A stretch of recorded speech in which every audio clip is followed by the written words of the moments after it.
कैसे हैं आप सब? Welcome to Salu institute of learning. मैं सुशीला कुमारी सिंह, मैं केमिस्ट्री और बायोलॉजी पढ़ा रही हूँ। अभी मैंने बीएड ग्रेजुएशन साइंस से और एमएससी ज्योग्राफी से किया है और मैं पटना यूनिवर्सिटी की प्रोडक्ट हूँ और मेरा 23 इयर्स करीब टीचिंग एक्सपीरियंस है सीनियर सेकेंडरी रेलवे स्कूल में। और हम लोग कर रहे थे मैटर इन आवर सराउंडिंग्स, तो हमने उसमें मैटर का डेफिनेशन किया था, मैटर के कैरेक्टरिस्टिक किए थे। तो एक क्विक रिवीजन कर लेते हैं कि मैटर के कैरेक्टरिस्टिक में क्या है। तो matter is made up of particles. एक था ये कि मैटर जो है पार्टिकल्स का बना हुआ है। Matters is very particles of the matter are very small. Matters के जो पार्टिकल है वो बहुत छोटे होते हैं। तीसरा कि मैटर्स के बीच के पार्टिकल जो होते हैं उसके बीच में स्पेस खाली होता है, ठीक है। चौथा था कि मैटर्स के जो पार्टिकल है वो कंटिन्यूअसली मूव करते रहते हैं। उसके बाद है पांचवा कि मैटर्स के जो पार्टिकल्स हैं वो एक दूसरे को अट्रैक्ट करते हैं, ठीक है। अलग अलग मैटर्स के पार्टिकल्स का अट्रैक्शन जो है वो अलग अलग होगा, एक ही जैसा नहीं होता है। Is it clear? अब आप देखो कि यहाँ पर हमने कई एक्टिविटीज़ भी किए थे, होप कि आपको वो समझ में आ गई होगी। अब हम आगे चलते हैं फिजिकल क्लासिफिकेशन ऑफ मैटर, ठीक है। फिजिकल क्लासिफिकेशन ऑफ मैटर की जब हम बात करते हैं तो नॉर्मली हम जानते हैं कि स्टेट ऑफ मैटर की जब हम बात करते हैं तो कहते हैं कि मैटर जो है वो 3 तरह का होता है, सॉलिड, लिक्विड एंड गैस, ठीक है। लेकिन मैटर एक्चुअली में 5 तरह का है, बाद में 2 और आए थे। तो सॉलिड, लिक्विड, गैस तो कॉमन है और एक है प्लाज्मा, दूसरा है बोस इंस्टेंट कंडेंसेट, जिनको कि BEC के नाम से जाना जाता है, ठीक है। तो इन दोनों को हम बाद में करेंगे।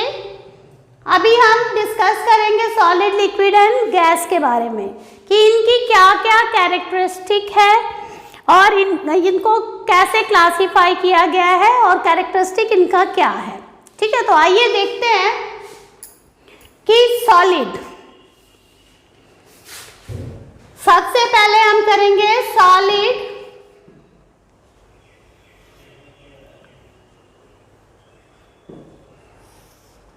अब सॉलिड की जब हम बात कर रहे हैं तो हम बना लेते हैं कि सॉलिड का पार्टिकल्स कैसा होता है।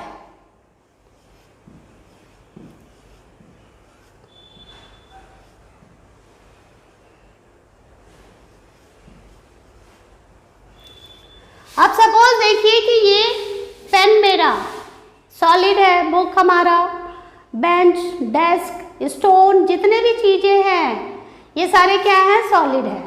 जब हम सॉलिड की बात कर रहे हैं तो जब हम पेन को देख रहे हैं, इसको देखिएगा तो ये देखिए कि इसका क्या है कि पेन सॉलिड है, ये इसका एक शेप है, एक साइज है, इसका एक अपना वॉल्यूम है, ठीक है। तो पहला कैरेक्टरिस्टिक क्या होगा कि it has shape, size, volume. Is it clear? तो फर्स्ट कैरेक्टरिस्टिक क्या है कि it has shape, size, volume. Okay, now next one हम देखते हैं। जब हम इसको देख रहे हैं तो इसकी एक क्या है, बाउंड्री भी है, देख रहे हैं ना, एक बाउंड्री भी है इसका। तो हम कहेंगे कि हैज बाउंड्री या बाउंड्री प्रेजेंट कह सकते हो। दूसरा पॉइंट क्या हो गया, बाउंड्री प्रेजेंट, ठीक है। अब आइए तीसरा कि क्या हम इसको दबा सकते हैं। दबाएंगे तो दबेगा? नहीं दबेगा। ये क्यों नहीं दबेगा? क्योंकि ये रिजिड है। तो इसमें थर्ड पॉइंट हम कह सकते हैं कि रिजिडिटी होती है, ठीक है, रिजिडिटी होती है इसमें। अब एक चीज देखिए इसमें कि रिजिडिटी तो है, जब हम इसको ज्यादा दबाएंगे तो क्या होगा, वो टूट जाएगा, है ना। तो क्योंकि उसको दबा नहीं सकते हैं, लेकिन वहीं पर अगर हम एक एग्जांपल लेते हैं, देखिए ये फोम है, ओके, फोम या स्पॉन्ज इसको कहते हैं, स्पॉन्ज जो है। अब ये देखिए ये भी सॉलिड है, लेकिन हम इसको जब दबाते हैं तो क्या होता है, थोड़ा दब जाता है, लेकिन जैसे हम इसको छोड़ेंगे तो क्या होगा, ये फिर से अपने ओरिजिनल पोजीशन पे आ जाता है। तो इसका शेप तो है, ठीक है।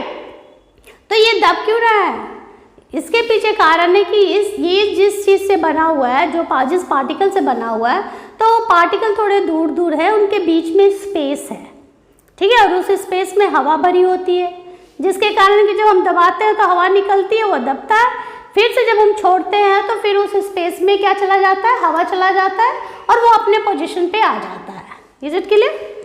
अब उसके बाद हम देखेंगे कि यहाँ पर जब आप देख रहे हो इसको, तो क्या ये आपको नजर आ रही है कि इसके बीच में कहीं जगह खाली है क्या, कहीं जगह वेकेंट नजर आ रही है, नहीं ना। तो दैट मीन्स कि इंटर मॉलिक्यूलर स्पेस इसमें नहीं होता है, समझ में आ गई। दैट मीन्स दो मॉलिक्यूल्स के बीच में खाली जगह नहीं है, स्पेस नहीं है। तो हम यहाँ पर कहेंगे कि नो इंटर मॉलिक्यूलर स्पेस, ठीक है। तो यहाँ पर इंटर मॉलिक्यूलर स्पेस नहीं होता है। अब आ जाइए कि जब इंटर मॉलिक्यूलर स्पेस नहीं है तो हम उसको दबा के कंप्रेस कर सकते हैं क्या, नहीं कर सकते हैं। जैसे इसको दबा के आप पछता नहीं सकते हो, उसको श्रिंक नहीं करवा सकते हैं, करवा सकते हैं, नहीं करवा सकते हैं ना। तो that is called compressibility, okay. तो यहाँ पर हम पांचवा पॉइंट क्या लिखेंगे,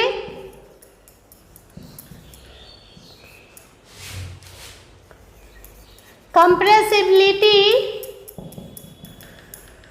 या ऐसा लिखिए नो कंप्रेसिबिलिटी, इसको हम कंप्रेस नहीं कर सकते हैं। छठा पॉइंट इसका हम क्या देखेंगे कि यहाँ पर जब देख रहे हो आप तो ये एक दूसरे से सटे हुए हैं। क्यों सटे हुए हैं भाई, क्या कारण है कि एक दूसरे से सटे हुए हैं, चिपके हुए हैं। तो पार्टिकल्स के बीच में एक फोर्स ऑफ अट्रैक्शन होता है।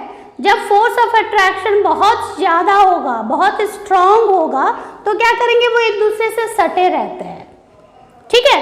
अब मान लीजिए कि सेम वे है कि आप अपने फ्रेंड से मिलते हो या आपका क्लोज फ्रेंड है, तो क्लोज फ्रेंड क्यों है भाई, क्योंकि आपका उसके प्रति फोर्स ऑफ अट्रैक्शन है। चाहे वो विचार के कारण हो, एक दूसरे से विचार मिलता हो, एक ही एरिया के हो, एक ही जगह के हो, कोई भी कारण हो सकता है। तो आप लोग एक साथ क्यों हो, क्योंकि फोर्स ऑफ अट्रैक्शन दोनों के बीच में है, इसीलिए, ठीक है। तो यहाँ पर देखिए कि फोर्स ऑफ अट्रैक्शन जो है बहुत स्ट्रांग है, बहुत ज़्यादा है, इसलिए वो क्या है, एक दूसरे के साथ सटे हुए हैं, और तभी वो इसको कड़ा बनाता है, ठीक है, हार्ड बनाता है, क्योंकि वहाँ पर जगह तो है नहीं, वो एक दूसरे से सट करके एक दूसरे से चिपके हुए हैं, ठीक है। तो हम क्या कहेंगे यहाँ पर, force of attraction is very high, और कह सकते हैं कि strong force of attraction between particles. Is it clear. तो अब देखिए ये 6 पॉइंट हो गए किसके, सॉलिड के कैरेक्टरिस्टिक है। तो पहला क्या है, it has shape, size and volume. दूसरा क्या है कि बाउंड्री प्रेजेंट होती है, इसके सॉलिड में बाउंड्री होती है। Is it clear. तीसरा है रिजिडिटी, सॉलिड जो होता है वो रिजिड होता है, ठीक है। चौथा है नो इंटरमॉलिक्यूलर स्पेस, दो पार्टिकल्स के बीच में कोई भी जगह खाली नहीं होती है, ठीक है, उसको इंटरमॉलिक्यूलर स्पेस कहते हैं। अब आ जाइए कि पांचवा है, चूंकि वहां पर जगह खाली नहीं है, स्पेस नहीं है, इसलिए उसको हम दबा नहीं सकते हैं, श्रिंक नहीं कर सकते हैं, तो वो कंप्रेसिबिलिटी हो गई। नो कंप्रेसिबिलिटी होती है यहाँ पर, मतलब उसको हम कंप्रेस नहीं कर सकते, दबा नहीं सकते हैं। फिर फोर्स ऑफ अट्रैक्शन जो है इनके बीच में, इनके पार्टिकल्स के बीच में बहुत ज़्यादा होता है, इसलिए वो एक दूसरे से चिपके हुए होते हैं। Is it clear? ओके, आपको ये समझ में आ गई होगी। अब आ जाइए नेक्स्ट लेते हैं हम लिक्विड। अब देखिए लिक्विड की जब हम बात कर रहे हैं तो लिक्विड के जब पार्टिकल्स को हम देखेंगे,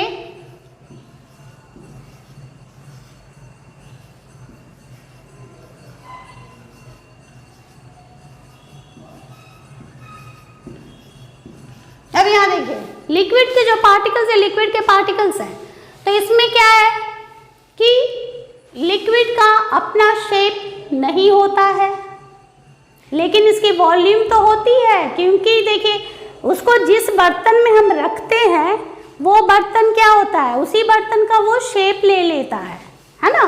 तो जब वो शेप ले रहा है दैट मीन्स कि उसका शेप नहीं है, वो तो अपना शेप को बदल रहा है, लेकिन क्या कर रहा है वो, शेप तो बदल रहा है लेकिन उसकी वॉल्यूम होती है, होगा तभी तो वो जितने लीटर का कंटेनर होगा उतने ही लीटर, उसी में वो अपना शेप ले लेता है, ठीक है। तो हम कहेंगे इट हैज नो शेप, लेकिन इसकी हैज वॉल्यूम, इसका वॉल्यूम होता है। दूसरा है कि अब आ जाइए कि बाउंड्री, जब सपोज मान लीजिए कि हम इस पेन को गिराएंगे तो इसकी बाउंड्री होती है इसलिए मूव नहीं करेगी, ठीक है, लेकिन क्या पानी का बाउंड्री आप देख सकते हो, उसको गिराने पे क्या होगा, फ्लो करने लगता है वो, है ना।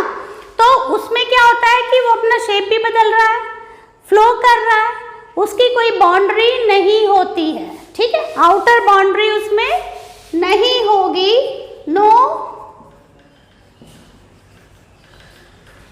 बाउंड्री, ठीक है। तीसरा पॉइंट हम देखेंगे रिजिडिटी का। तो रिजिडिटी में क्या है कि जब हम किसी भी फ्लूइड को जमीन पे गिरा देंगे तो क्या होता है, वो बहने लगता है, बहता है ना, तो हम इसको कहते हैं कि फ्लूइड है, क्या है ये, फ्लूइड है। तो फ्लूइड से ही बन गया है फ्लूइडिटी, ठीक है। तो इसमें क्या होता है, फ्लूइडिटी होती है। चौथा पॉइंट, अब देखिए यहां पर इंटरमॉलिक्यूलर स्पेस तो उसके बीच में है, तो हम कह सकते हैं कि लेस और लिटिल इंटरमॉलिक्यूलर स्पेस प्रेजेंट। क्या कहेंगे हम इसको कि लिटिल और लेस इंटरमॉलिक्यूलर स्पेस प्रेजेंट, ठीक है, लिटिल और लेस इंटरमॉलिक्यूलर स्पेस प्रेजेंट होता है। अब देखिए सपोज मान लीजिए कि चूंकि थोड़ा सा जगह है ना, तो यहाँ पर जब हम इसको ऐसे इसके सारे मॉलिक्यूल्स को दबाएंगे तो क्या होगा, ये थोड़ा थोड़ा सा स्पेस जो बीच में खाली है ना, वहां पर वो घिसक करके एक दूसरे से सट जाएगा, समझ में आ गया, जो जगह खाली है तो वहां पर थोड़ा थोड़ा सा घिसकेगा और एक दूसरे से क्या हो जाएगा, सट जाएगा। तो हम कह सकते हैं कि लेस कंप्रेसिबिलिटी है, थोड़ा सा ही वो कंप्रेस हो सकता है, ज्यादा नहीं। तो यहाँ पर हम फिफ्थ पॉइंट क्या लिखेंगे, less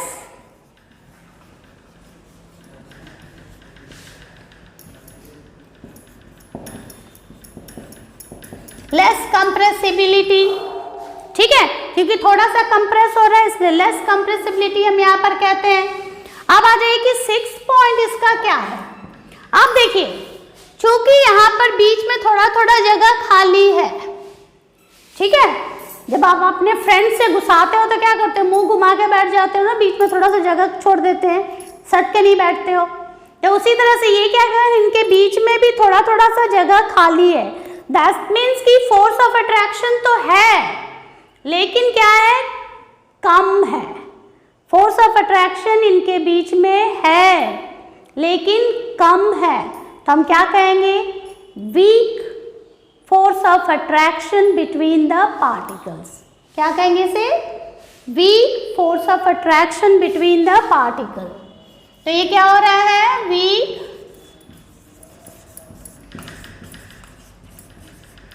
force of attraction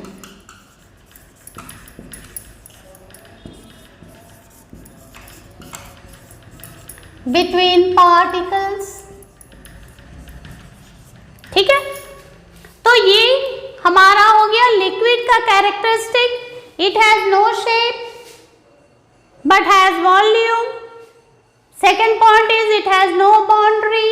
third one is fluidity होती है। Fourth one is no intermolecular space between the less intermolecular space between the particles. चौथा है लेस कंप्रेसिबिलिटी होती है। पांचवा हो गया लेस कंप्रेसिबिलिटी होती है। और छठा हो गया force of attraction between the particles are weak, कम होता है। होप कि आप समझ गए होंगे, इसको क्लियर हो गई। अब आइए नेक्स्ट हम चलते हैं गैस पे।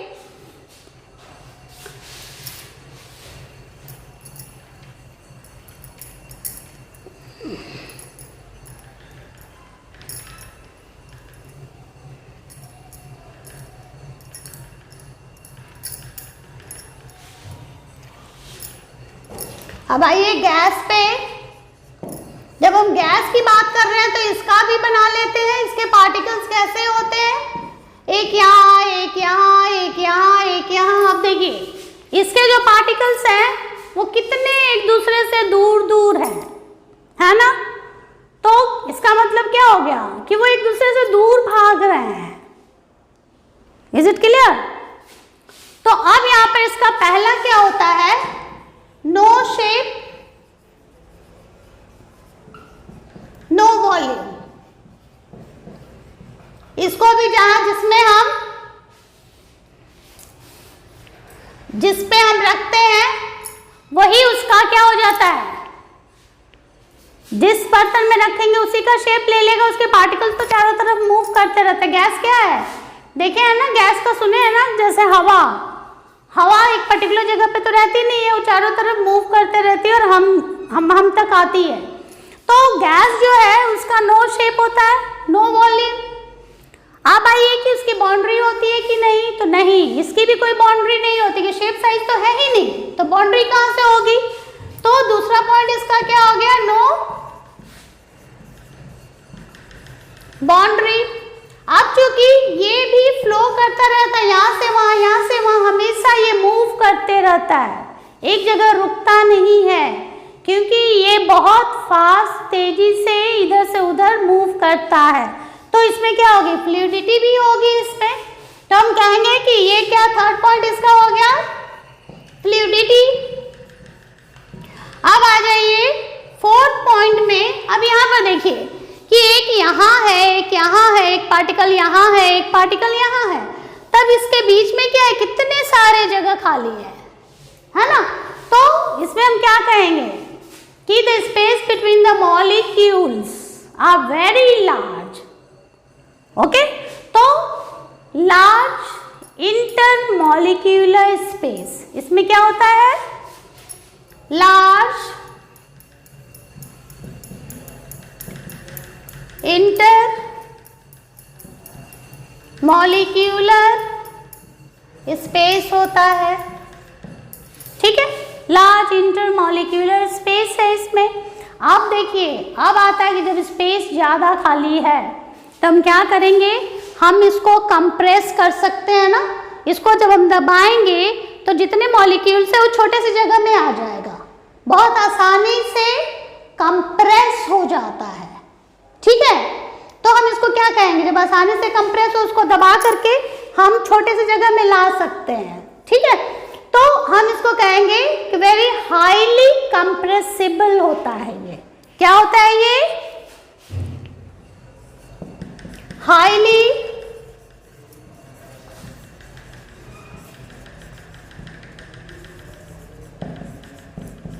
हाईली कंप्रेसिबल है, ठीक है, हाईली कंप्रेसिबल है ये। अब आ जाइए 6th पॉइंट। अब यहां पर देखिए कि चूंकि एक दूसरे से दूर भाग रहे हैं, तो दूर क्यों भाग रहे हैं भाई? क्या कारण है कि दूर भाग रहे हैं एक दूसरे से?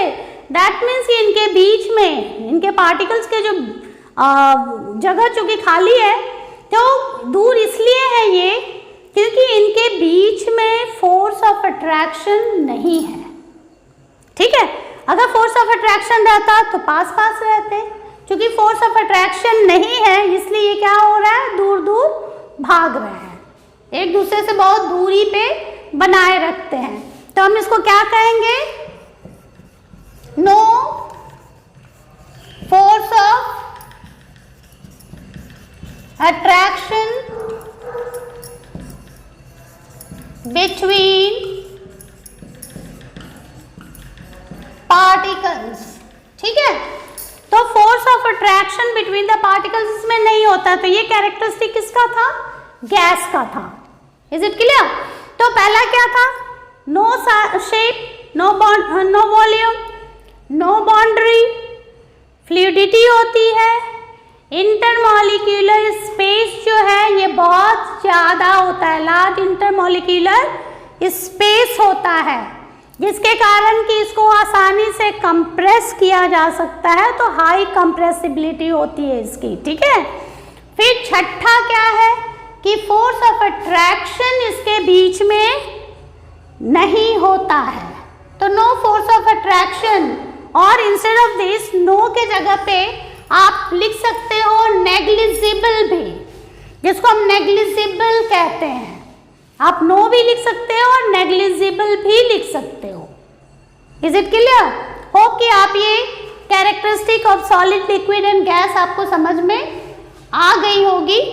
अब हम नेक्स्ट है हमारा ये plasma and both instant condensate. तो इसके बारे में हम लेसन के लास्ट में थोड़ा डिस्कस करेंगे, इसमें आपको बहुत नहीं पढ़ना है, सिर्फ थोड़ा सा ही है, वो हम लास्ट में करेंगे, ठीक है। अब आ जाइए कि नेक्स्ट हमारा आता है change of state of matter. Change of state of matter का मतलब क्या हो गया कि क्या आप मैटर का जो स्टेट है, सॉलिड, लिक्विड एंड गैस, क्या आप उसको बदल सकते हो? क्या हम मैटर के स्टेट को बदल सकते हैं कि नहीं बदल सकते हैं? ठीक है, तो क्या कर सकते हैं हम उसको बदल सकते हैं। तब आइए देखते हैं।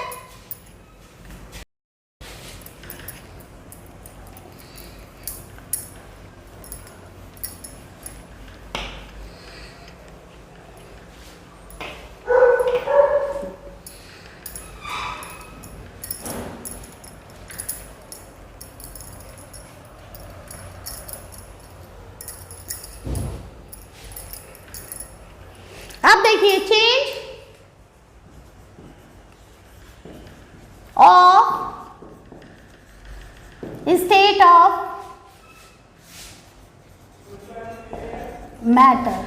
क्या हम इसके स्टेट को बदल सकते हैं, मैटर के स्टेट को? दैट मीन्स कि सॉलिड को क्या लिक्विड में चेंज कर सकते हैं या लिक्विड से गैस में कर सकते हैं कि नहीं कर सकते हैं? ठीक है, तो ये सब कुछ हम कर सकते हैं, लेकिन उसके कंडीशन क्या है?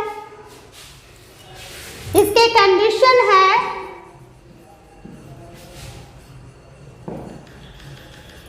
Changing temperature. क्या है? पहला है बाय चेंजिंग टेम्परेचर और दूसरा है बाय चेंजिंग प्रेशर। ठीक है, अगर हम टेम्परेचर को बदल दें या प्रेशर को हम बदल दें, चेंज ला दें, तो उसका एक स्टेट से दूसरे स्टेट में हम बदल सकते हैं। ठीक है, तो आइए सबसे पहले देखते हैं कि changing by changing the temperature, अगर हम टेम्परेचर में चेंज कर देते हैं तो वो कैसे एक स्टेट से दूसरे स्टेट में बदलता है। ठीक है, अब यहाँ पर देखते हैं सबसे पहले सॉलिड, लिक्विड, गैस। अब देखिए, जब हम टेम्परेचर को खूब बढ़ा देंगे, जब हम टेम्परेचर को खूब ज्यादा बढ़ा देंगे तो वो कन्वर्ट कर जाएगा किसमें, सॉलिड के। अगर टेम्परेचर को हम ज्यादा बढ़ाएंगे तो वो कन्वर्ट करेगा लिक्विड में, और जब लिक्विड के टेम्परेचर को हम खूब ज्यादा बढ़ाएंगे तब वो कन्वर्ट करेगा किसमें, गैस में। Is it clear? सॉलिड के टेम्परेचर को बढ़ाएंगे खूब ज्यादा तो लिक्विड में कन्वर्ट करेगा, और खूब ज्यादा लिक्विड के टेम्परेचर को बढ़ाएंगे तो गैस में कन्वर्ट करेगा। अब फिर देखिए कि अगर हम उसका टेम्परेचर हटा लें, जितना हमने टेम्परेचर अप्लाई किया था उसको जब ठंडा कर देंगे तो फिर ये गैस बन जाएगा लिक्विड, फिर लिक्विड को और ठंडा करेंगे तो ये क्या बन जाएगा, सॉलिड बन जाएगा। एक हम आइस का एग्जांपल लेके करते हैं। ठीक, आइस क्यूब, आइस क्या है, ये सॉलिड है। आइस जो है ये सॉलिड है। हमारे रेफ्रिजरेटर में चूंकि टेम्परेचर बहुत कम होता है इसलिए लिक्विड जो है, वाटर जो है वो कन्वर्ट किस में कर गया, आइस में कर गया। जब हम आइस को रेफ्रिजरेटर से बाहर निकालते हैं और टेम्परेचर उसका जब बढ़ जाता है तो धीरे धीरे क्या होता है, उसको गर्म कीजिए या ऐसे बाहर के टेम्परेचर पे छोड़ दीजिए तो धीरे धीरे वो क्या करेगा, कन्वर्ट कर जाएगा किस चीज में, वाटर में बदल जाएगा। ठीक है, अब देखिए यहाँ पर जब टेम्परेचर आइस सॉलिड था, जब ये टेम्परेचर इसका बढ़ा तो ये क्या बन गया, वाटर बन गया, दैट मीन्स लिक्विड बन गया। अब हम बहुत और भी ज़्यादा टेम्परेचर देंगे तो यही वाटर क्या में बदलेगा, वेपर में बदल जाएगा। किस चीज़ में बदलेगा, वेपर में बदल जाता है। क्लियर हो गई ये चीज़? तो हम टेम्परेचर को बढ़ा करके, ज़्यादा टेम्परेचर बढ़ा करके हम सॉलिड को लिक्विड में, लिक्विड को गैस में बदल सकते हैं। फिर इसको देखिए ठंडा कर दीजिए, टेम्परेचर हटा दीजिए, फिर से वो बदल जाएगा पानी में। फिर इसको और ठंडा कर दीजिए, वो बदल जाएगा आइस में। रेफ्रिजरेटर में फिर पानी डाल दीजिए, ठंडा हो जाएगा, टेम्परेचर कम हो जाएगा, फिर से वो आइस में बदल जाएगा। तो ये क्या प्रूव कर रहा है कि अगर हम टेम्परेचर को चेंज कर देंगे तो हम इसके स्टेट को बदल सकते हैं। दैट मीन्स लिक्विड, सॉलिड से लिक्विड, लिक्विड से गैस, फिर टेम्परेचर हटाने पे, कम करने पे गैस से लिक्विड, लिक्विड से सॉलिड हम इसको कर सकते हैं। ठीक है, आइए इसके बारे में और कुछ जानते हैं ये कैसे होता है। तो सबसे पहले हम देखते हैं मेल्टिंग पॉइंट क्या होता है। अगर किसी भी टेम्परेचर का एक, किसी भी सब्सटेंस का एक अपना मेल्टिंग पॉइंट होता है। दैट मीन्स किसी भी सॉलिड का एक मेल्टिंग पॉइंट होगा कि वो उस टेम्परेचर पे जब पहुंचेगा तब वहां से वो पिघलना शुरू करेगा, लिक्विड में बदलने लगेगा। उसको हम कहते हैं मेल्टिंग पॉइंट। ठीक है, तब मेल्टिंग पॉइंट का डेफिनेशन क्या, आप देखिए आइस ही ले लेते हैं हम। आइस का मेल्टिंग पॉइंट कितना होता है, आइस का मेल्टिंग पॉइंट होता है 0 डिग्री सेल्सियस। कितना है, 0 डिग्री सेल्सियस है। किसका, आइस का है। अब आइए इसका हम देखते हैं डेफिनेशन क्या है मेल्टिंग पॉइंट का। तो इसका डेफिनेशन है द टेम्परेचर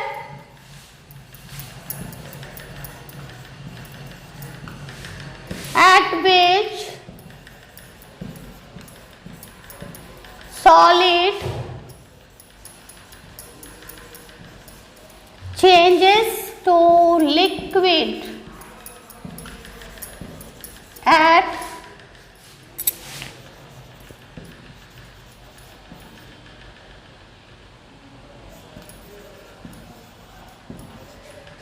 एटमॉस्फेरिक प्रेशर। ठीक है, तो क्या है इसका मेल्टिंग पॉइंट का? The temperature at which the solid changes to liquid at atmospheric pressure. Is it clear? तो अब देखिए यहाँ पर हम देख रहे हैं कि मेल्टिंग पॉइंट दैट मीन्स कि वो टेम्परेचर जिस पे पहुंच करके कोई भी सॉलिड लिक्विड में कन्वर्ट होता है तो उसको हम कहते हैं melting point. Is it clear? अब आइए हम लेते हैं एक एग्जाम्पल। एक हम बर्तन लेंगे और इस बर्तन में हम डालते हैं, एक मान लीजिए सपोज आप ले लीजिए कंटेनर और फ्लास्क ले लीजिए।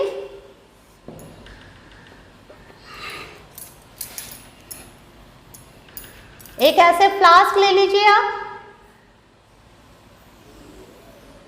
इस फ्लास्क में हम डालते हैं ice cube. This is burner, this is ice cube.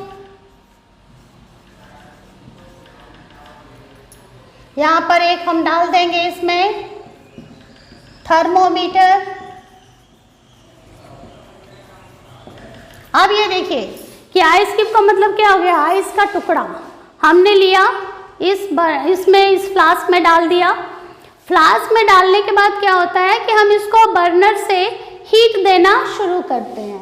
ठीक है, अब आप देखोगे कि टेम्परेचर जो है यहाँ पर जो नोट हो रहा है वो कितना है? 0 डिग्री सेल्सियस है। ठीक है, टेम्परेचर कितना है? 0 डिग्री सेल्सियस है और हम उसको हीट दिए जा रहे हैं, तब भी वो कन्वर्ट नहीं हो रहा है, बदल नहीं रहा है, वो टेम्परेचर उसका चेंज नहीं हो रहा है। आखिर आप हीट तो यहाँ से दे रहे हो ना, हीट हम सप्लाई कर रहे हैं, लेकिन इसका जो टेम्परेचर है वो चेंज ही नहीं हो रहा है। ठीक है, वो टेम्परेचर कब चेंज होगा? जबकि पूरा आइस बदल जाएगा पानी में, तब उसका टेम्परेचर बढ़ना, थर्मोमीटर में टेम्परेचर हाई राइज नजर आएगी, मतलब टेम्परेचर का बढ़ना नजर आएगा। लेकिन जब तक ये पूरा आइस नहीं पिघलता है, मेल्ट नहीं होता है, तब तक टेम्परेचर 0 डिग्री ही रहेगा। आखिर ऐसा क्यों? आखिर ये जो हमने हीट दिया वो कहाँ गया? ठीक है, इसी को हम कहते हैं नॉर्मल वे में हिडन एनर्जी। क्या कहते हैं इसको? Hidden energy. तो ये हिडन एनर्जी क्या है? तो ये हिडन एनर्जी को ही हम साइंस में कहते हैं लैटेंट हीट ऑफ फ्यूजन। ठीक है, क्या कहेंगे इसे हम? Latent heat of fusion. Is it clear? तो लैटेंट हीट ऑफ फ्यूजन क्या है? अब क्यों इसको लैटेंट हीट ऑफ फ्यूजन कहते हैं? अब देखिए, ये सेम उसी तरह होता है जब टीचर क्लास लेते रहेंगे बहुत देर तक, टिफिन ब्रेक हो गया, टिफिन ब्रेक हुआ, उसमें भी अगर क्लासेज चल रही तो आपको भूख लगती है, तो आप क्या करते हो? सिर नीचे करके धीरे से खाना निकाल के खाना शुरू करते हैं ना। तो आप खाना खाते जाओगे और टीचर को पता भी नहीं चलेगा और आपने खाना खा लिया चुपके से। ठीक है, तो आपने एनर्जी तो ले ली और वो पता भी नहीं चला। तो वही चीज यहाँ भी हो रहा है, ये एनर्जी तो ले रहा है लेकिन टेम्परेचर राइज नहीं कर रहा है उसका। ठीक है, जिसको हम हिडन एनर्जी भी कह सकते हैं, नॉर्मल वे में हिडन एनर्जी कह सकते हैं, हिंदी में इसको गुप्त ऊर्जा कहते हैं। अब देखिए, इसको हम साइंस में कहेंगे कि ये लैटेंट हीट ऑफ फ्यूजन है। एक्चुअली हुआ क्या कि ये जब हमने सॉलिड, लिक्विड और गैस का कैरेक्टरिस्टिक देखा था, उसके पार्टिकल्स को देखा था, तो सॉलिड में क्या हुआ था कि पार्टिकल्स में के बीच में बहुत स्ट्रॉन्ग फोर्स ऑफ अट्रैक्शन था, तो एक दूसरे से चिपके हुए थे। ठीक है, तो ये क्या करता है कि हीट लेता है और वो उस हीट का इस्तेमाल वो करता है उस पार्टिकल्स का जो फोर्स ऑफ अट्रैक्शन है उसको तोड़ने के लिए। Is it clear? क्या कर रहा है वो? उस पार्टिकल का, उस एनर्जी का इस्तेमाल वो कर रहा है। इनके बीच में जो फोर्स ऑफ अट्रैक्शन है उसको तोड़ने के लिए ये करता है। Is it clear? तो जब तक कि ये पूरा आइस टूट नहीं जाएगा, आइस के जो पार्टिकल्स हैं अलग अलग जब तक नहीं हो जाएंगे, तब तक वो टेम्परेचर इसका नहीं बढ़े। तो इसीलिए हम इसको कहते हैं कि ये लैटेंट हीट ऑफ फ्यूजन है। अब इसका लैटेंट हीट ऑफ फ्यूजन का डेफिनेशन क्या होगा? तो आइए हम देखते हैं लैटेंट हीट ऑफ फ्यूजन का definition. Latent heat of energy, sorry, latent heat of fusion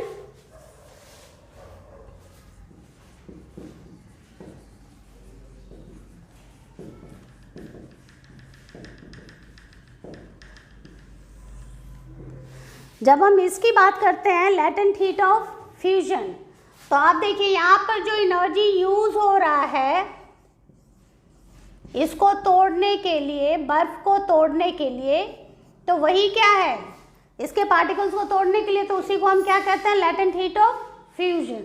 ठीक है, इसको तोड़ने के लिए जो एनर्जी का इस्तेमाल हो रहा है उसे लैटेंट हीट ऑफ फ्यूजन कहा जाता है। अब इसका डेफिनेशन क्या है? इसका डेफिनेशन हुआ the amount of heat required to change 1 kg of solid to liquid state। ठीक है, the amount of heat required to change 1 kg of solid to liquid state, that means कि 1 kg आइस को या किसी भी substance को, solid को liquid में चेंज करने के लिए जितना अमाउंट एनर्जी का या हीट का लगता है उसी को हम कहते हैं latent heat of fusion. That means changing the amount required to change the solid into liquid state। ठीक है, तब इसको हम कहेंगे latent heat of fusion।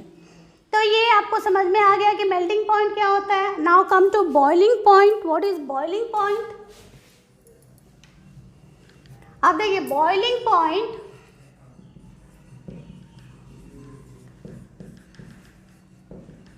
Boiling point की जब हम बात करते हैं तो जनरली वाटर का बॉइलिंग पॉइंट होता है 100 डिग्री सेल्सियस। ठीक है, तो अब बॉइलिंग पॉइंट में यहाँ पर हम देखते हैं कि ये बॉइलिंग पॉइंट क्या है। तो बॉइलिंग पॉइंट का मतलब ये हुआ कि वो टेम्परेचर, जिस टेम्परेचर पे कोई भी लिक्विड कन्वर्ट करता है किसमें, गैस में या वेपर में, एटमॉस्फेरिक प्रेशर पे। ठीक है, तब हम उसको कहते हैं बॉइलिंग पॉइंट है। तो बॉइलिंग पॉइंट का डेफिनेशन क्या हुआ? The temperature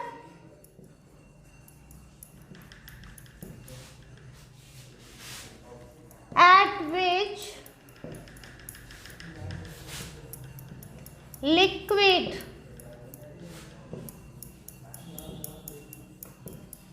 changes to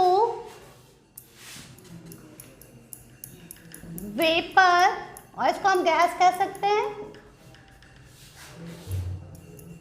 eight atmospheric pressure. ठीक है,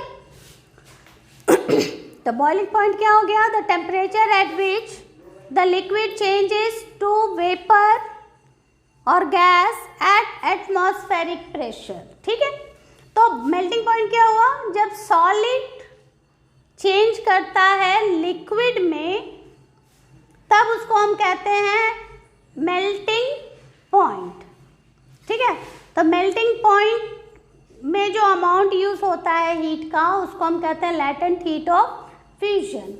अब यहाँ पर देखिए कि यहाँ पर भी बॉइलिंग पॉइंट कितना है, पानी का 100 डिग्री सेल्सियस है। तो अब हम इसको भी एक एक्सपेरिमेंट करके देखते हैं कि सपोज मान लीजिए कि एक हम फ्लास्क लेंगे या कोई भी एक ऐसा बर्तन ले लेते हैं या बीकर ले लीजिए, एनीथिंग यू कैन टेक। इसमें हमने पानी डाला है, यहाँ पर क्या है, वाटर है, ये थर्मोमीटर,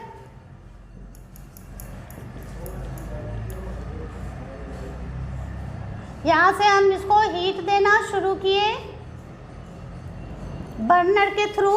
अब देखिए होता क्या है कि जब हम ये पानी को गर्म करना शुरू करते हैं तो जब तक कि पूरा पानी वेपर में कन्वर्ट नहीं होने लगता, दैट मीन्स कि इस 100 डिग्री सेल्सियस पे ये हीट लेता रहेगा और उसके पार्टिकल्स को, वाटर के पार्टिकल्स को तोड़ना होगा, तभी वो वेपर में चेंज होगा। ठीक है, तो जब तक कि ये पूरा उस समय तक 100 डिग्री से ऊपर टेम्परेचर नहीं जाएगा, जब तक कि ये पूरे पार्टिकल्स यहाँ पर टूट नहीं जाए और वो वेपर में कन्वर्ट होने लगेगा, तभी उसका टेम्परेचर राइज करता है। तो ये जो हीट ले रहा है, ये अमाउंट ऑफ हीट जो ले रहा है, चेंज करने के लिए लिक्विड स्टेट को वेपर में, उसको हम कहते हैं latent heat of vaporisation. Latent heat of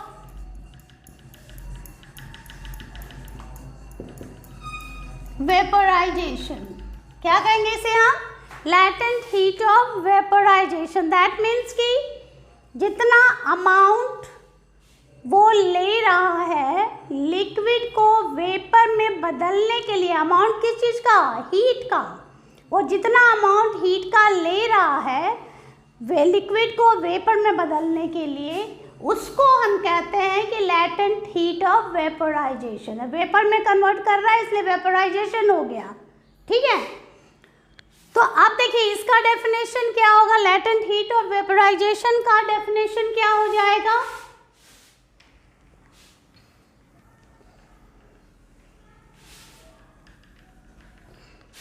अब देखिए यहाँ पर लैटेंट हीट ऑफ वेपराइजेशन की जब हम बात करेंगे तो लैटेंट हीट ऑफ वेपराइजेशन क्या हो गया, the amount of heat required to change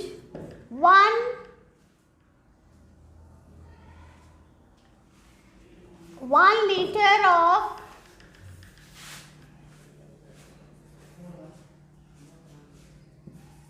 1 liter of liquid to vapor। ठीक है, तो ये क्या हो गया, the amount of heat required to change 1 liter of liquid to vapor। that means कि वो amount जो कि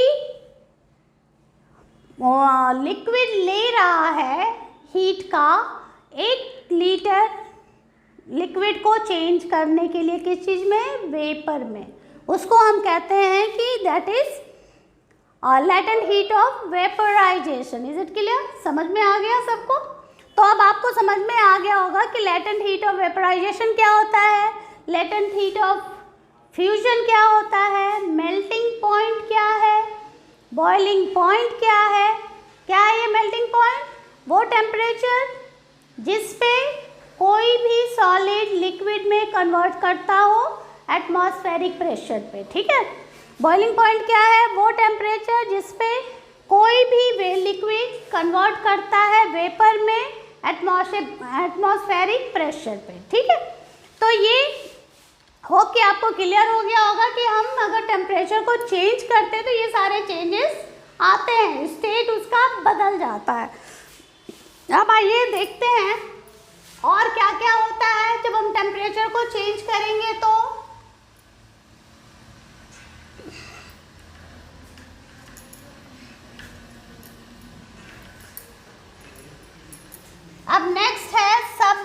सब्लिमेशन।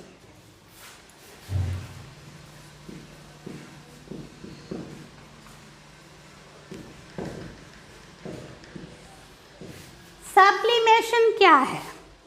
तो सब्लिमेशन का एग्जाम्पल है कैम्फर, एक एग्जाम्पल कैम्फर है, दूसरा एग्जाम्पल इसका अमोनियम क्लोराइड हो गया, तीसरा हम नेफ्थलीन ले सकते हैं,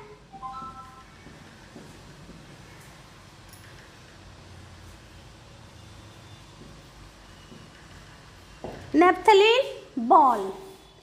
ठीक है, अब देखिए यहाँ पर सब्लिमेशन का मतलब क्या होता है। जब आपने अपने घर पे देखा होगा कि कपूर का इस्तेमाल किया जाता है, उसको कैम्फर कहते हैं। ठीक है, तो उसमें होता क्या है कपूर में कि जब हम उसको जलाते हैं तो डायरेक्टली लिक्विड में नहीं बदलता है, डायरेक्टली वो किस में कन्वर्ट हो रहा है, सब्लिमेशन में वो सॉलिड जो है डायरेक्टली वेपर में कन्वर्ट हो रहा है, दैट मीन्स गैस बन जाता है। ठीक है, और फिर जब उसको हम ठंडा करेंगे तो फिर से वो सॉलिड बन जाता है। तो इस प्रोसेस को हम कहते हैं सब्लिमेशन। जब हमने हीट प्रोवाइड किया, हीट दिया, तो डायरेक्टली किस में कन्वर्ट हुआ, वो डायरेक्टली वेपर में कन्वर्ट हुआ। ठीक है, सॉलिड जो है वेपर में बदल गया। तो इसका डेफिनेशन हम कैसे लिखेंगे,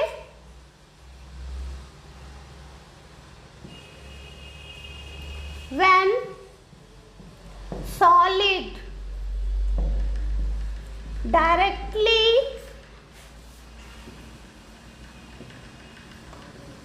changes to vapor without changing to liquid और from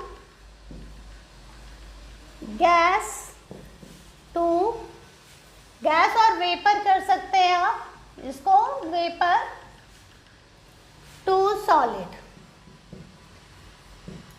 अब देखिए, when solid directly changes to vapour without changing to liquid और फ्रॉम गैस और vapour to solid, this process is called sublimation process. ठीक है, इसको हम एक एग्जाम्पल से लेकर के देख, हम चाइना डेस्क लेते हैं, इसमें हम कुछ डालते हैं अमोनियम क्लोराइड। क्या डालेंगे इसमें, अमोनियम क्लोराइड डालते हैं, और इसके ऊपर अमोनियम क्लोराइड के ऊपर ही हम एक कीप लेते हैं। कीप देखे हैं ना, फनल। ठीक है, कीप लेकर के इसको हम ढक देते हैं। समझ में आ गई। अब यहाँ से हम इसको टेम्परेचर देते हैं, हीट करना शुरू करते हैं। कुछ समय के बाद आप देखोगे कि इस फनल के द्वारा एक ऐसा वेपर बाहर निकल रहा है। ठीक है, जब वो हीट होने लग गया तो फनल के द्वारा क्या हो रहा है, वेपर बाहर निकलना शुरू हो गया। दैट मीन्स कि ये अमोनियम क्लोराइड जो यहाँ पर है, हीट लेकर के, और ये सॉलिड है, ये डायरेक्टली कन्वर्ट किस में हो रहा है, वेपर में हो रहा है, वहाँ से बाहर निकल रहा है। इज इट क्लियर, समझ में आ गई ये चीज़। अब फिर जब हम इसको हीट देना बंद कर देंगे, इसको हटा देंगे, जब हम इसे हटा देते हैं तब ये देखोगे कि थोड़ी देर के बाद जब ये ठंडा होने लगता है ना, तो यहाँ पर इसके चारों तरफ इस फनल का जो आउटर पार्ट, इनर पार्ट है, यहाँ इसके चारों तरफ कुछ वाइट वाइट सा धब्बा नज़र आने लगता है, पाउडर लाइक थिंग्स वो नज़र आने लगती है। तो वो क्या हुआ कि ये जब हीट इसने लिया तो हीट लेने के बाद ये क्या किया, डायरेक्टली वेपर में बदला। जब हमने हीट देना इसको बंद कर दिया तो ठंडा होने लगा, और जब ठंडा होना शुरू हुआ तो यहाँ का जो वेपर था वो फिर से कन्वर्ट हो गया किस चीज़ में, सॉलिड में। Is it clear. तो ये एक एग्जाम्पल हो गया। दैट मीन्स यहाँ भी देख रहे हैं कि हीट जब हम दे रहे हैं तो डायरेक्टली सॉलिड से गैस में बदल रहा है, वेपर में बदल रहा है। वो एक एग्जाम्पल और अपने घर में हम यूज़ करते हैं नेफ्थलीन का, वो देखे हैं ना, कार्बोलिक की गोली जो मम्मी लोग कबर्ड वगैरह में डालती है जब कपड़े को सुरक्षित रखने के लिए, कीड़े नहीं लगे। तो जब हम उसको रख देते हैं तो देखोगे कुछ समय के बाद क्या होता है कि वो अपने आप ही वेपराइज हो जाता है और गोली धीरे धीरे छोटी होती जाती है और ख़त्म हो जाती है। ठीक है, तो वो भी एक एग्जाम्पल है इसी का सब्लिमेशन का। ठीक है, दैट मीन्स कि सब्लिमेशन में क्या हो रहा है कि जब हम टेम्परेचर दे रहे हैं तो सॉलिड से वो डायरेक्टली गैस में बदल रहा है बिना लिक्विड में बदले हुए, और जब हम उसको ठंडा करते हैं तो गैस से डायरेक्टली वो वेपर से कहाँ बदल रहा है, सॉलिड में बदल रहा है, गैस से सॉलिड में बदल रहा है वो। सब्लिमेशन आपको समझ में आ गई होगी कि नेप्थलीन कैसे काम करता है, अमोनियम क्लोराइड कैसे डायरेक्टली सॉलिड से गैस में बदलता है, उसके बाद कैम्फर किस तरह से सॉलिड से गैस में बदलता है, फिर ठंडा करने पे गैस से सॉलिड हो जाता है। ठीक है, अब आइए हम चलते हैं कि नेक्स्ट हम देखेंगे कि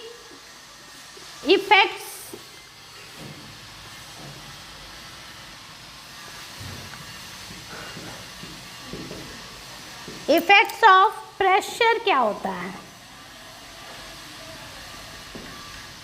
that means by changing pressure.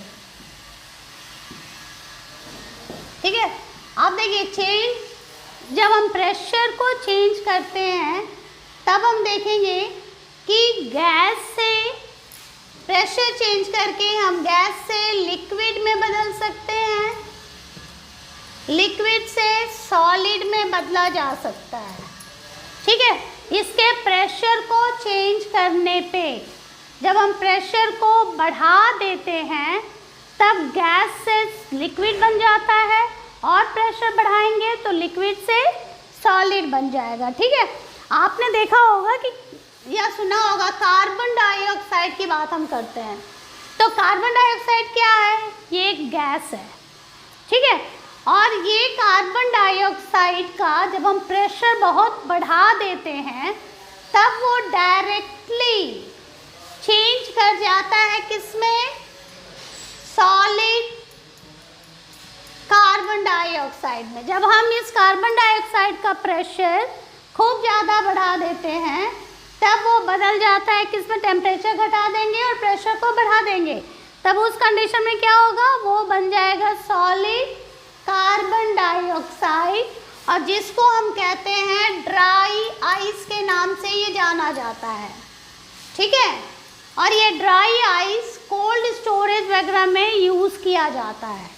समझ में आ गई ये चीज़ कि हम प्रेशर को जब बढ़ा देंगे, टेम्परेचर घटा देंगे, तब उस कंडीशन में एनवायरनमेंट का भी या कोई भी कार्बन डाइऑक्साइड जो गैस के रूप में है, प्रेशर अधिक बढ़ाने पे वो कन्वर्ट कर जाएगा किस चीज़ में, वो कन्वर्ट करेगा सॉलिड कार्बन डाइऑक्साइड में, जिसको हम कहते हैं ड्राई आइस। और फिर जब हम इसको प्रेशर को फिर घटा देंगे तो फिर से वो गैस में कन्वर्ट कर जाएगा। ठीक है, एक तो ये हो गया कि हम कार्बन डाइऑक्साइड को डायरेक्टली ड्राई आइस में कन्वर्ट कर सकते हैं। दूसरा है एलपीजी। एलपीजी का नाम आपने सुना होगा। एलपीजी क्या है, ये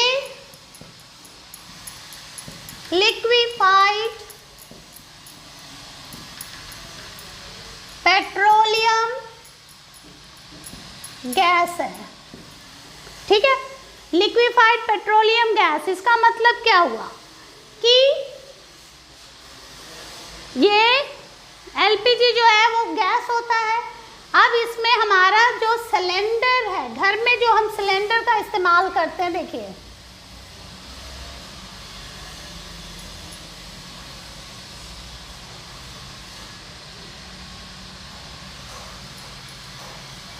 सपोज मान लीजिए ये सिलेंडर है, इसमें गैस भरा हुआ है, गैस है। अब इसको हम क्या, इस गैस को क्या किया जाता है कि इसको प्रेस किया जाता है। ठीक है, प्रेस मतलब कंप्रेस किया जाता है, दबाया जाता है, प्रेशर को बढ़ाया जाता है। जब हम प्रेशर को बढ़ाते हैं तब वो लिक्विड में बदल जाएगा। किस चीज में बदल जाएगा? ये लिक्विड में बदल जाता है। जब प्रेशर को हम बढ़ा रहे हैं तब किस में बदल रहा है? लिक्विड में बदल रहा है, ठीक है। और प्रेशर को बढ़ाने के लिए देखिएगा यहाँ पर एक नॉब लगा होता है, जो कि रेगुलेटर को जब हम बंद करते हैं तब वो हमारे घर में जो हम किचन में जो हम गैस का इस्तेमाल करते हैं सिलेंडर में, वो लिक्विफाइड पेट्रोलियम गैस ही होता है, ठीक है। दैट मीन्स उस गैस को प्रेशर बढ़ा करके लिक्विड में कन्वर्ट किया जाता है, जो कि हम इस्तेमाल करते हैं घर में। अब होता क्या है कि रेगुलेटर को उस पर जब लगाते हैं तो उसका जब हम ये नॉब को बंद कर देते हैं तो प्रेशर बढ़ जाता है, वो लिक्विड में रहेगा। और जैसे ही हम ऊपर की तरफ करते हैं उसको, यानी कि नॉब को हम ऊपर ले जाते हैं, दैट मीन्स उसका वो मेन चीज़ को खोलते हैं जब उसके हम स्विच को, तब ये नॉब जो है यहाँ चला आएगा, ऊपर चला आता है, तो यहाँ पर क्या हो जाएगा? प्रेशर घट जाता है, ठीक है। प्रेशर घट गया तो यहाँ का जितना लिक्विफाइड गैस है जो कि लिक्विड में बदला हुआ था, वो फिर से गैस के रूप में बदल जाएगा, गैस बन जाएगा और उससे बाहर निकलने लगेगा, हमारे पाइप में आएगा, पाइप से हमारे स्टोव तक आ जाता है, ठीक है। तो ये कैसे हो रहा है? प्रेशर को बढ़ाने पे ये बढ़ रहा है, लिक्विड में बदल रहा है, ठीक है। तो इसने भी अपना स्टेट क्या किया? लिक्विड में बदल दिया। तो ये दूसरा एग्जाम्पल हो गया। तीसरा है, हम देखते हैं CNG। CNG क्या है? कंप्रेस्ड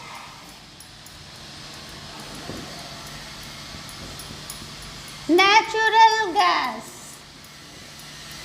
कंप्रेस्ड नेचुरल गैस का मतलब क्या हो गया कि ये नेचुरल गैस है जिसको कि दबा करके और सिलेंडर में भरा जाता है। दैट मीन्स प्रेशर दबाना मतलब प्रेशर को बढ़ा करके और सिलेंडर में भरा जाता है। और इस नेचुरल गैस का इस्तेमाल हम अपने व्हीकल्स में करते हैं। आजकल इसका प्रचलन हो गया है, आजकल काफ़ी मात्रा में हर जगह इसका इस्तेमाल हो रहा है। क्यों हो रहा है? क्योंकि ये पॉल्यूशन फ्री है, इसमें पॉल्यूटेड पदार्थ नहीं निकलते हैं। क्यों नहीं निकलते हैं? क्योंकि ये नेचुरल गैस है, इसलिए। Is it clear? तो आप देखिए इसमें भी ये भी कंप्रेशन के कारण क्या हो रहा है? लिक्विड में चेंज हो रहा है, अपना स्टेट को बदल दे रहा है। इसमें भी LPG में भी प्रेशर बढ़ाने पे क्या हो रहा है कि वो अपना स्टेट बदल के लिक्विड में बदल रहा है। फिर जब प्रेशर हम घटा रहे हैं तो फिर से वो गैस बन जा रहा है। यहाँ पर भी देखिए गैस कार्बन डाइऑक्साइड जो था प्रेशर बढ़ाने पे और टेम्परेचर घटाने पे वो क्या हो गया? ड्राई आइस में बदल गया ये। तो ये सारे इफेक्ट किसके हैं? प्रेशर में चेंज लाने के हैं, ठीक है। तो होप कि आपको ये समझ में आ गया होगा कि हम किसी भी स्टेट को बदल सकते हैं। That means solid, liquid and gas को एक दूसरे स्टेट में चेंज किया जा सकता है। कब किया जा सकता है ये? जब या तो हम टेम्परेचर में चेंज ले आए या फिर प्रेशर में चेंज ले आए, ठीक है। तो प्रेशर में चेंज लाने के बाद हम ये सारी चीज़ें कर सकते हैं जो अभी हमने पढ़ा। उसके मेल्टिंग